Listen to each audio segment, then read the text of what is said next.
দিনের সবথেকে বড় খবর শিলচর সংবাদের পর্দায়। শিলচর রাধামাধব কলেজে পড়ুয়া ছাত্রীকে অ্যাসিড দিয়ে আক্রমণের চেষ্টা ছেলের। উত্তপ্ত পরিস্থিতির মামলা রাঙ্গিরখাড়ি থানায়। এই মুহূর্তে শিলচর সংবাদের পর্দায় দেখতে পাচ্ছেন রাধামাধব কলেজে উত্তপ্ত পরিস্থিতির সৃষ্টি হয়েছে। মঙ্গলবার আনুমানিক দুপুর 12টা নাগাদ শিলচর রাধামাধব কলেজে পড়ুয়া ছাত্রীকে শিলচর শরৎপল্লীর শুভম দেব নামের একটি ছেলে প্রেমের প্রস্তাবকে না মানাতে সে ছেলেটি মেয়েটিকে অ্যাসিড দিয়ে আক্রমণের চেষ্টা করে। ছেলেটিকে পড়ুয়া ছাত্রছাত্রীরা আটক করে এরপর কলেজ চত্বরে এক উত্তেজনাপূর্বক পরিস্থিতি দেখা দেয়। রাঙ্গিরখাড়ি থানার পুলিশ এসে পরিস্থিতিটিকে সামাল দেয় এবং ছেলেটিকে থানায় নিয়ে আসা হয়। জানা সূত্রে এর মধ্যে অভিযুক্ত শিবম দেবের সাথে থাকা কিছু মহিলারা ছাত্রছাত্রীদের সঙ্গে মারধরের চেষ্টা চালায় বলে জানা যায়। বিস্তারিত দেখুন শিলচর সংবাদের পর্দায়।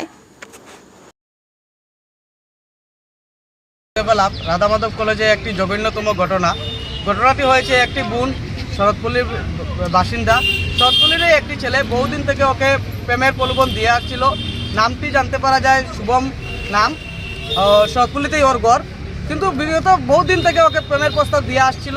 সেই বোনটি রাজি হয়নি, তাই ওকে বারবার ধমকি দিচ্ছে কি তো ওর পরিবারের লোকজনকে পানে মারবে বা একটু হ্যারাসমেন্ট করবে, এরকমভাবে ব্ল্যাকমেল করছিল। এবং বিগত দেখা গিয়েছে কি 1-1.5 মাস যাবৎ ওকে বলছে কি অ্যাসিড দিয়ে হামলা করবে ওর বান্ধবীকে এবং ওকে। ও ভীষণভাবে একটা ভয়ভীত হয়ে গিয়েছিল এবং আজ সে কী করলো, কলেজ প্রাঙ্গণে চলে আসলো। সেই বোনটিকে হাতের মধ্যে একটা কিছু ছিল, যতটুকু আমরা জানতে পেরেছি, ওরা যতটুকু বলেছে হাতের মধ্যে ছিল। তখন কলেজ স্টুডেন্টরা পাকড়াও করেছে ওকে। পাকড়াও করার পর সে হাতের যে জিনিসগুলো ছিল ওটা ড্রেনে ফেলে দিয়ে কলেজের প্রিন্সিপাল রুমে দৌড় মেরে চলে গিয়েছে।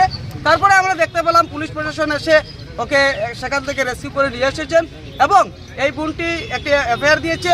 এবং বেরোনোর পথে আরও কিছু দুষ্কৃতীরা কয়েকজন মহিলারা এসে, তার নাম বলছি না, তারা তথাকথিত সংগঠন বলে নতুন নতুন এই করেছে সেই করেছে, তো তারা এসে কি করলো, বেরোনোর সময় আমাদের কলেজের পড়ুয়া 2-3 জন ছাত্রীকে খুব বাজেভাবে মারধর করে। এমনও জানতে পারা গেছে ছাত্রীর ড্রেস যে আছে, কাপড় পর্যন্ত ছিঁড়ে ফেলেছে।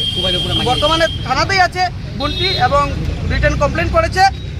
এটুকুই আজকে ঘটনাটা ছিল। এবং আমরা এসব স্টুডেন্টরা যদি আজকের এই পরিস্থিতি চলতে থাকে তাহলে আজকে ছাত্রীরা কিভাবে ঘর থেকে বেরোবে? আজকে একটা মেয়ে যদি ঘর থেকে বের হয়, তার যদি চিন্তা করতে হয় তার সুরক্ষা কিভাবে হবে? সে অ্যাসিডের হামলা এইরকম যদি ডর দেখানো হয়, ভয় দেখানো হয়, তাহলে আজকে ওই মহিলারা, ওই যে আমার বোনরা, তারা কিভাবে কলেজে আসবে?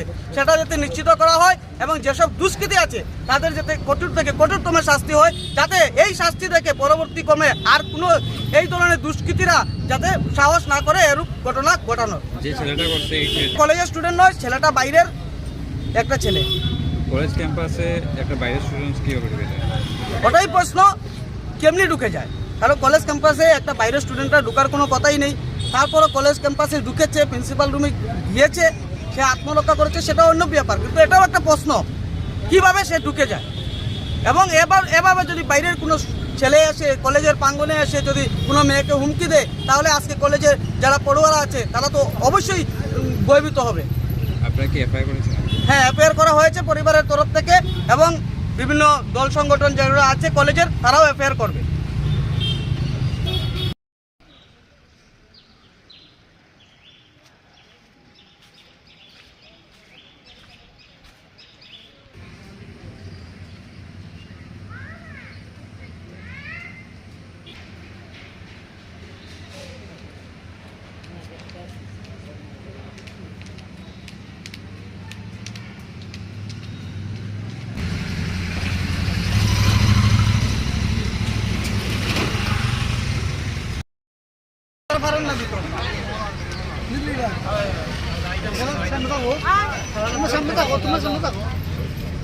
সুবিধা